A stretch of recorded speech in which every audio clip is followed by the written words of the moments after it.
Es un gozo profundo para mí en esta mañana de este domingo 14 de junio del año 2020, el año de plenitud divina y de morar bajo la gloria de Dios, poder estar con ustedes. Le doy la más cordial bienvenida a esta nueva oportunidad que tenemos de seguir estudiando la palabra del Señor. Gracias a Dios que Él nos concede en este tiempo de reclutamiento en las casas, poder seguir estudiando el maravilloso libro de los Hechos del Espíritu Santo. Qué bueno es que podamos estudiar este libro, porque lo que el Señor va a hacer después de todo lo que estamos pasando, después que haya terminado toda esta pandemia, va a ser una cosa impresionante. Así que tenemos que estar muy relacionados con este libro. Así que vamos a continuar en este estudio en el día de hoy. Vamos a tener una palabra de oración. Señor, estamos profundamente agradecidos contigo por tu gracia y tu misericordia sobre cada una de nuestras vidas, por el cuidado y la protección que a diario tú nos brindas y por todas las cosas, Señor, que tú nos provees de una manera maravillosa. Tú eres nuestro Padre, nosotros somos tus hijos y tú nos amas y nosotros te amamos de una manera especial, con todo nuestro corazón, con toda nuestra alma, con toda nuestra mente y con toda nuestra fuerza. Señor, queremos que en este día tu palabra sea nuestro alimento espiritual, que ella nos fortalezca de una manera tan especial, Señor, y que la unción y el poder tuyo manifestado a través de tu Espíritu Santo puedan ser derramados sobre cada una de nuestras vidas para que podamos cumplir con la asignación que tú nos has dado. Nos encomendamos a ti y sabemos que estamos bajo tu cuidado y tu protección, y por todo cuanto hagas te daremos a ti siempre toda la honra y la gloria en el nombre precioso de nuestro Señor Jesucristo. Amén y amén. Bien, amado, vamos en esta mañana a tratar el tema la tragedia de la traición. En el estudio de este libro de los Hechos nos corresponde ver lo que el apóstol Pedro compartió acerca del suceso de Judas. Entonces, el estudio de esto nos va a dar algunas luces de cosas que Dios quiere que nosotros tengamos en nuestra vida como advertencia para que no nos ocurra, porque la palabra de Dios fue dejada, como dice el apóstol Pablo, para nuestro ejemplo. Así que vamos a ver pues este tema, la tragedia de la traición. Los gozos profundos experimentados por los creyentes son atenuados con frecuencia por acontecimientos tristes y desoladores. A menudo acompañan al gozo y la victoria trágicas y lamentables experiencias. La influencia del pecado y de Satanás arrojará una sombra siniestra sobre el círculo de creyentes, aún cuando al parecer disfruten de grandes victorias. Parece que a veces Satanás dedica su esfuerzo más grande procurando provocar la caída de los miembros de la casa de fe, cuando esa casa misma parece hallarse en situaciones tan desfavorables. Qué tremendo, hermano. El gozo experimentado por la iglesia primitiva, la iglesia del primer siglo, después de la ascensión de nuestro Señor Jesucristo, fue atenuado por la conciencia de lo que le había ocurrido a Judas, uno de los miembros del círculo íntimo de Jesucristo. La iglesia se vio, amados hermanos y hermanas, obligada a considerar el sustituto de Judas, quien había desobedecido a Dios y se había ahorcado. De manera que nos parece que con frecuencia tanto las congregaciones como las denominaciones religiosas se ven confrontadas por situaciones similares en la actualidad. Pero así como la iglesia primitiva fue dirigida por Dios durante aquellos días de prueba, así lo es la iglesia de la actualidad. El Espíritu Santo ejerció su ministerio en el Antiguo Testamento señalando los acontecimientos en la vida y ministerio de Cristo. O sea que en la vida y ministerio del Señor Jesucristo nada ocurrió por casualidad. Todo estaba profetizado. El que Dios pensó llevar a cabo la redención humana mediante el Mesías queda evidenciada en el Antiguo Testamento. Vamos a observar en mi mensaje de hoy dos puntos esenciales de la tragedia de la traición. El primero, la herencia perdida. El segundo, un cargo que debiera ser llenado. Vamos a ver el primer punto, la herencia perdida. Este punto se basa en Hechos capítulo 1, versículos del 15 al 19. La palabra de Dios dice: en aquellos días se levantó Pedro en medio de los hermanos, que reunidos eran como 120 personas, y dijo: hermano, era necesario que se cumplieran las escrituras en las cuales el Espíritu Santo habló de antemano por boca de David acerca de Judas, que fue guía de los que prendieron a Jesús, porque era contado con nosotros y tuvo parte en este ministerio. Este pues adquirió un campo con el pago de su iniquidad, y cayendo de cabeza se reventó por en medio, y todas sus entrañas se derramaron.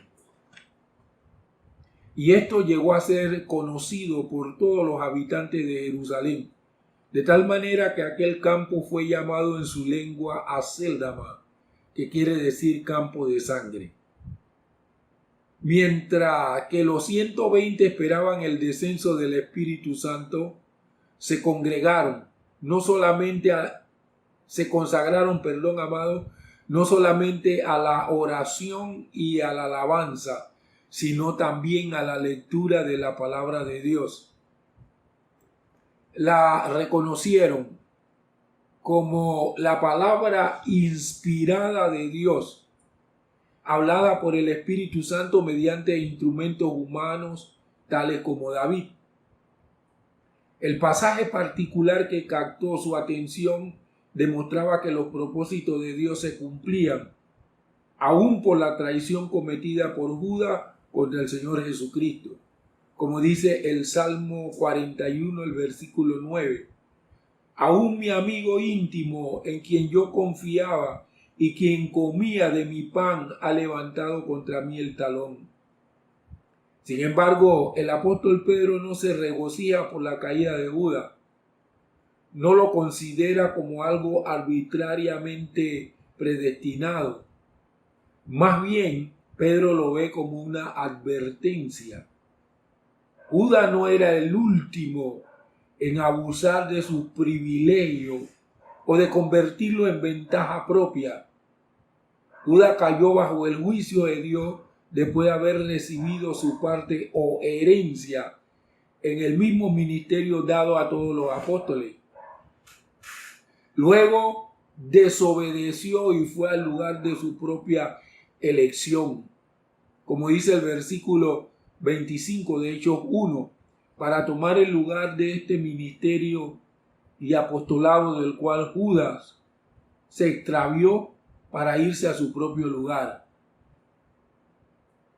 Ahora, la compra del campo de sangre, que fue al sur del valle de Hinón, no significa que Judas realizó la transacción, sino simplemente que el dinero fue empleado para comprar el campo, como nos lo dice Mateo en el capítulo 27, los versículos del 3 al 10,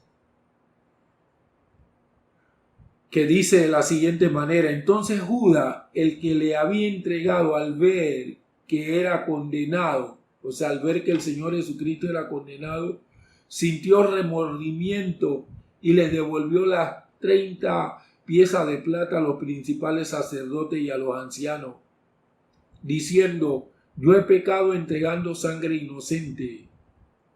Pero ellos le dijeron: ¿qué nos importa a nosotros? Es asunto tuyo. Entonces, arrojando las piezas de plata dentro del santuario, se apartó, se fue y se ahorcó. Los principales sacerdotes, tomando las piezas de plata, dijeron: no es lícito ponerlas en el tesoro de las ofrendas, porque es precio de sangre. Y habiendo tomado acuerdo, compraron con ella el campo del alfarero para sepultura de los extranjeros. Por eso aquel campo se llama campo de sangre hasta el día de hoy. Entonces se cumplió lo que fue dicho por el profeta Jeremías, y tomaron las 30 piezas de plata, precio del apreciado, según el precio fijado por los hijos de Israel, y las dieron para el campo del alfarero, como me ordenó el Señor. Ahora, cuando nosotros vemos Mateo 27:5, nos dice que Judas se ahorcó, recalcando el remordimiento de Judas, mientras que Pedro, en Hechos capítulo 1, llama aquí la atención sobre los juicios de Dios. La explicación tradicional es que cuando Judas se ahorcó, la rama en la que él se colgó se rompió. Judas se precipitó en tierra y su cuerpo se reventó. Judas, amados hermanos y hermanas, por su propia decisión y a raíz de su propio fracaso, cumplió las profecías del Antiguo Testamento. El camino del pecado siempre, amados hermanos, es cuesta abajo. Judas traicionó a Jesús y terminó suicidándose. Ahora, tengo una interrogante. ¿Cómo pudo alguien estar a diario con Jesús y traicionarlo? Judas recibió el mismo llamado y enseñanza como todos los demás, pero decidió rechazar las advertencias de Cristo, así como también sus ofrecimientos de misericordia. Endureció su corazón y se unió a los enemigos de Jesús en un complot para traicionarlo. Hasta el final no se arrepintió y por último se suicidó. A pesar de que Jesús predijo que esto sucedería, esa fue la decisión de Judas. Los privilegiados que están cerca de la verdad no están necesariamente comprometidos con ella. Judas escuchó muchos mensajes, mucha enseñanza de parte del Señor Jesucristo acerca de lo que era la verdad, pero Judas nunca estuvo comprometido con esa verdad que Jesús le predicó y le enseñó. Por eso es que nosotros tenemos que tener sumo cuidado de ver qué es lo que nosotros hacemos con la palabra que estamos recibiendo. Porque esa palabra o nos edifica, nos fortalece y nos establece en el propósito de Dios, o ella como un boomerang se vuelve contra nosotros y nos golpea. Amados hermanos, no debemos seguir el camino que eligió Judas. Debemos aceptar cada advertencia que nos haga el Señor Jesucristo para poder vivir quieta y reposadamente. Vamos al segundo punto. Un cargo que debiera ser llenado. Está basado este segundo punto en Hechos capítulo 1, versículo 20. Porque está escrito en el libro de los Salmos: sea hecha desierta su morada y no haya quien habite en ella y otro ocupe su cargo. Un profundo interés en la palabra de Dios caracteriza siempre todo avivamiento verdadero o manifestación de Dios. Los creyentes quieren seguir su verdad. De manera que mientras esta gente esperaba en oración y en la lectura de la palabra. Su atención se volvió hacia un deber que debían cumplir. Jesús había designado a 12 apóstoles. Les prometió que algún día se sentarían en 12 tronos, juzgando a las 12 tribus de Israel.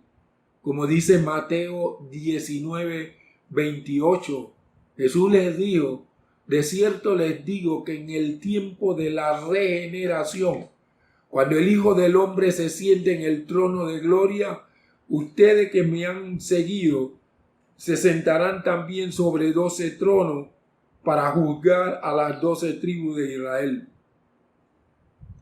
En cumplimiento de la profecía, uno de ellos había caído.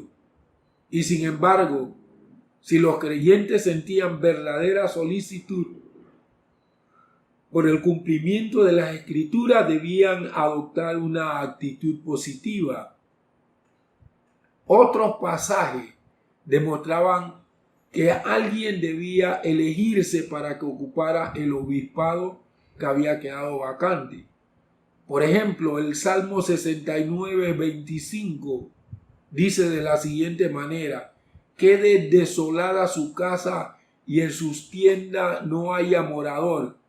Y el Salmo 109:8 dice: sean pocos sus días y tome otro su oficio. Los discípulos, al reunirse en el aposento alto, se dieron cuenta de que se necesitaba cumplir ahora una profecía que había sido hecha hacía algunos años. En ese caso, la iglesia colectivamente adoptó medidas para cumplir la profecía. En otros casos, la profecía se había cumplido sin que la gente se diera cuenta de que participaba en la providencia de Dios. Miqueas había profetizado que el Señor Jesucristo nacería en la ciudad de Belén, ubicada a muchos kilómetros de distancia hacia el sur de la casa de José y María en Nazaret. Así dice Miqueas 5:2. Pero tú, oh Belén Éfrata, aunque eres pequeña entre la familia de Judá, de ti me saldrá el que será el gobernante de Israel, cuyo origen es antiguo desde los días de la eternidad. Amados y amadas, lejos estaba de César Augusto, el emperador, de comprender que procedía según la presencia de Dios cuando publicó el decreto ordenando un empadronamiento general. Otra profecía relativa al Señor Jesucristo es aquella según la cual fue llamado a Egipto, como dice Oseas capítulo 11, el versículo 1. Cuando Israel era muchacho, yo lo amé, y de Egipto llamé a mi hijo. Algunos escritores afirman que la elección de el apóstol sucesor de Judas era innecesaria. Los que afirman esto declaran que Pedro procedió con precipitación, que Matías nunca llegó a ser un verdadero apóstol porque la Biblia nada dice de él, y que Pablo es en realidad el apóstol número 12.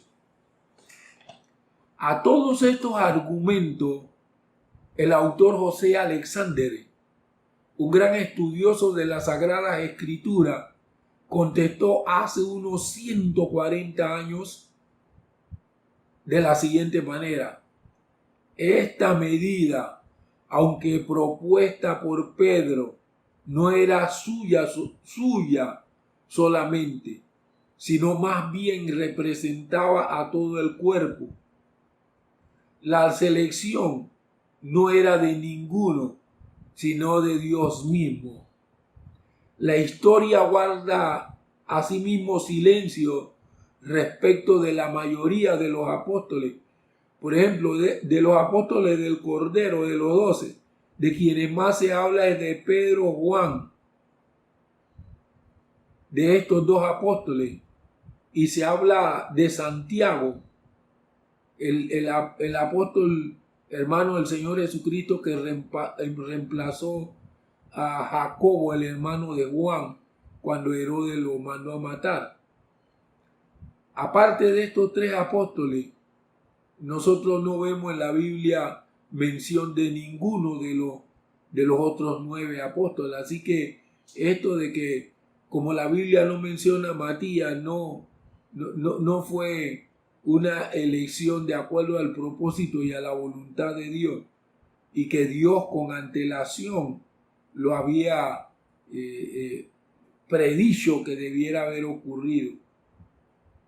Y Pablo no era uno de los 12, después de todo, sino un apóstol adicional para los gentiles, así como los 12 eran apóstoles de la circuncisión. Amados hermanos y hermanas, ninguno de nosotros es imprescindible en este trabajo de la edificación del reino. Si nosotros nos anulamos a nosotros mismos, como se anuló Judas, no hay problema. Dios nos reemplaza con otro. Fue Judas. Su corazón no era recto. Había iniquidad en él. Fue elegido por Dios, formó parte de los 12. Recibió las enseñanzas del Señor Jesucristo, la predicación. Vio los milagros que hizo el Señor Jesucristo. Pero a pesar de eso, mis amados hermanos, su corazón nunca se enderezó. Nosotros debemos tener cuidado de nosotros mismos. El apóstol Pablo le mandó a decir a Timoteo, cuídate de ti mismo y de la doctrina. Uno de los peores enemigos que nosotros podemos tener somos nosotros mismos. Entonces nosotros tenemos que tener cuidado y no creernos que nosotros somos la Coca-Cola en el desierto, no creernos que nosotros somos lo imprescindible. Mire, amados hermanos, yo no soy imprescindible. Si yo mismo, Dios me guarde, si yo mismo me anulara, Dios tiene muchos otros que pueden reemplazar lo que yo estoy haciendo. Así como si tú te anulas, el Señor tiene a otros que te pueden reemplazar. No te sientas imprescindible, indispensable. Más bien tú lo que debes con temor y temblor, mi hermano, mi hermana, es saber el privilegio que tienes de haber sido elegido por el Dios de los cielos para ser un servidor de Él, una servidora de Él. Entonces, Dios nos libre de sentirnos imprescindibles, indispensables, porque nadie lo es. Y el caso más patético lo tenemos nosotros en Judas. Judas tomó una mala elección y el reino de los cielos, el reino de Dios no se vino abajo, siguió caminando. Entonces debemos tomar muy en serio las advertencias que el Señor Jesucristo nos haga a nosotros. Ahora, el caso de Judas nos advierte que nosotros debemos guardar nuestro corazón y aprender a tomar en cuenta las advertencias que de parte de Dios nos hacen los demás servidores del Señor. Wow, amados hermanos, cuando nosotros tenemos una asignación importante en el reino de los cielos, porque Judas tuvo una asignación importante, formar parte de los 12 apóstoles del Cordero. Cuando Dios le da una asignación importante, uno tiene que cuidar esa asignación como se cuida la salvación, con temor y temblor, porque el enemigo tratará de utilizar, mire, la gente, aún de la misma iglesia, ¿Por qué de la misma iglesia? Porque el apóstol Juan dijo que los falsos cristos salen de en medio de la iglesia. El apóstol Pedro dice que los falsos profetas están en medio de la iglesia. Entonces hay estratagemas que el enemigo utiliza para desviarnos del propósito de Dios. Y a veces nosotros nos enredamos en esas cosas. Yo nada más observo los que caminan junto conmigo. Wow, hay algunos que yo me les quedo mirando y los observo y veo cómo se mueven de un lado para otro, como dice Efesios, el capítulo número 4, que son movidos de un lado para otro. Nosotros no debemos ser movidos, nosotros debemos permanecer en la roca firme de la eternidad. La palabra de Dios dice que los tiempos que nosotros estamos viviendo son tiempos peligrosos. Nosotros tenemos ataques de lo de adentro, de lo de afuera, pero ataques mucho más fuertes de lo de adentro. Y nosotros tenemos que tomar las advertencias que nos ha hecho el Señor Jesucristo.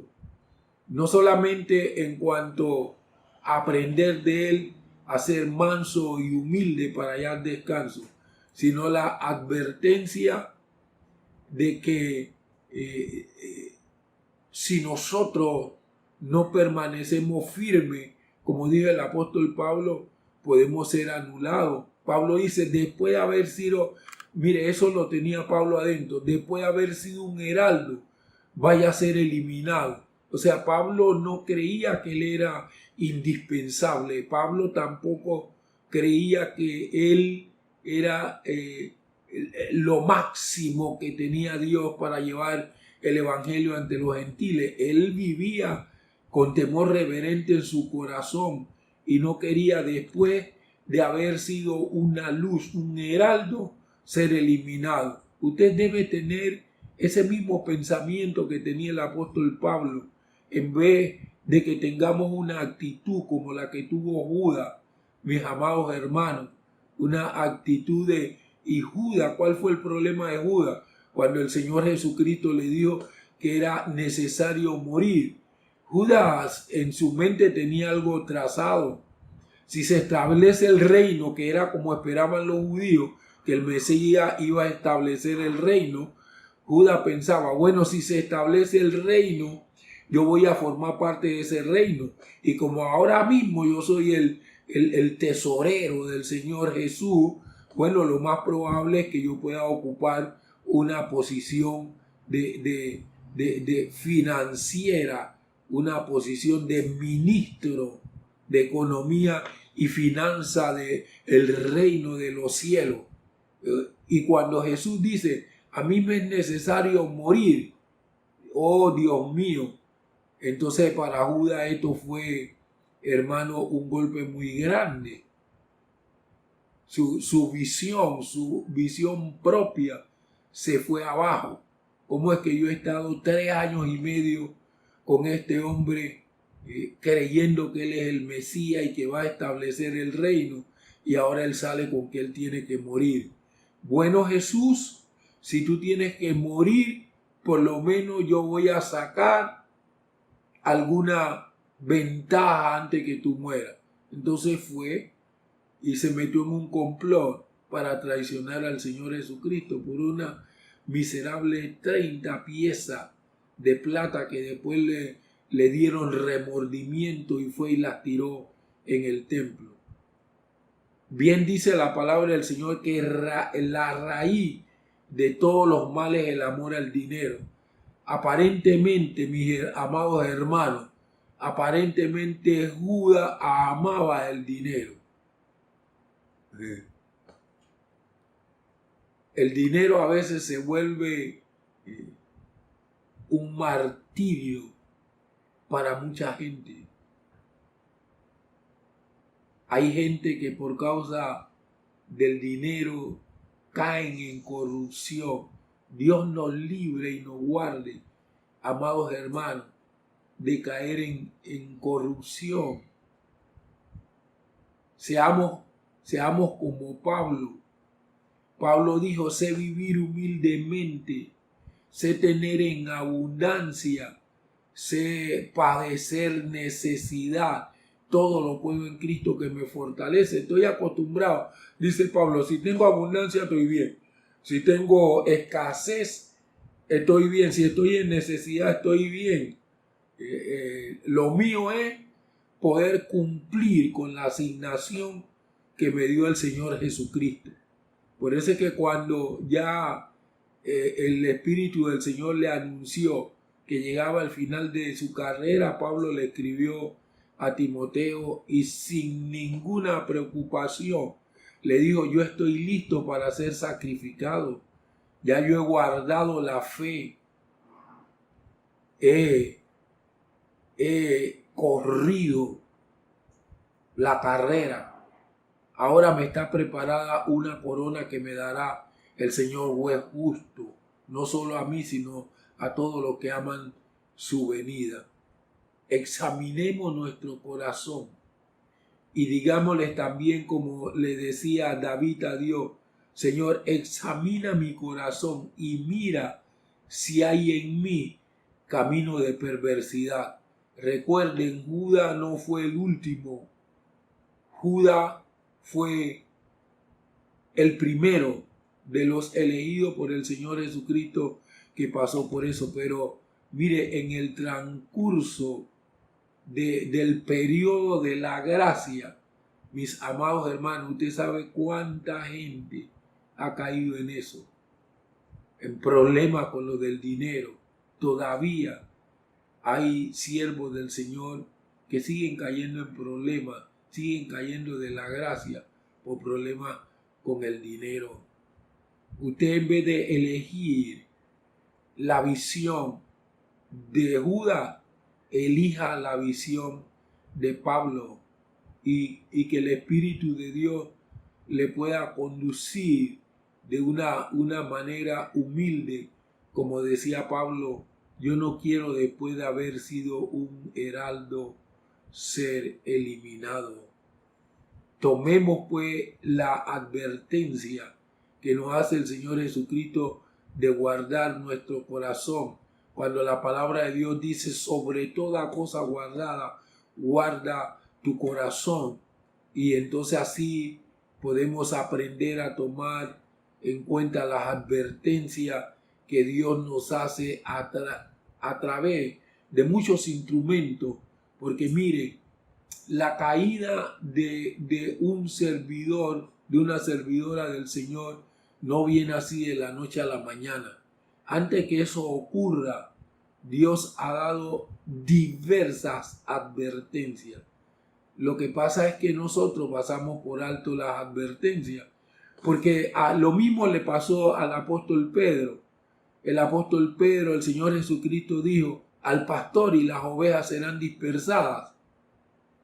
Y Pedro dijo, aunque todos te negaren, yo no te negaré. Y Jesús le dijo, tú me vas a negar esta noche. Y Pedro porfió con el Señor Jesucristo y le dijo que no. Mis amados hermanos, al final Pedro terminó negando al Señor Jesús. Solo que Pedro, dice la palabra del Señor, que lloró amargamente. O sea, Pedro se sintió compungido. Y por estar compungido, entonces él procedió a un verdadero arrepentimiento, a un dolor por lo que él había hecho. El caso de Judas es que la palabra del Señor no nos dice que él sintió un dolor por lo que hizo, un verdadero arrepentimiento. Judas más bien lo que sintió fue remordimiento. Hay quienes en vez de sentir arrepentimiento sienten remordimiento. Es como aquellos que delinquen, aquellos que roban.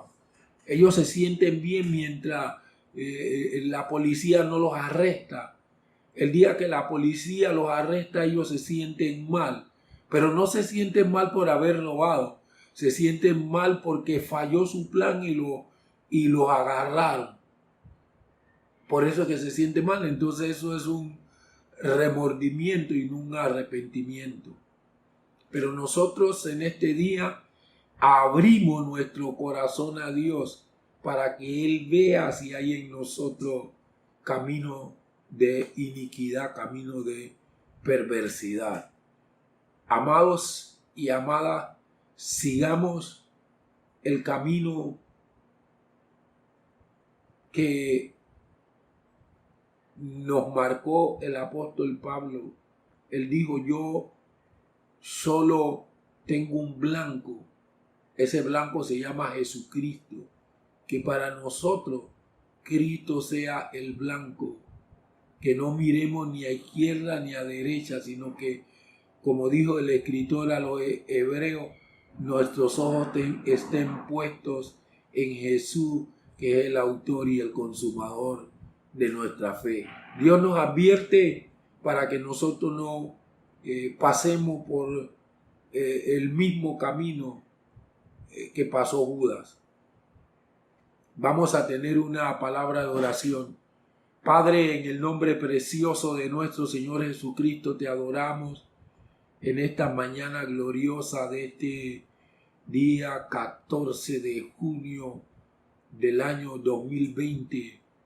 Gracias por habernos dado esta palabra, por advertirnos que Judas no fue el último, fue el primero anulado de los que fueron elegidos por el Señor Jesucristo, pero que nosotros, Señor, no lleguemos a pasar por lo que pasó este hombre, sino que tú nos puedas guardar y guardarnos para Señor, no caer en la ambición, guardarnos para no caer en la codicia y que podamos tener siempre en nuestra mente presente la advertencia de tu palabra que dice: sobre toda cosa guardada, guarda tu corazón.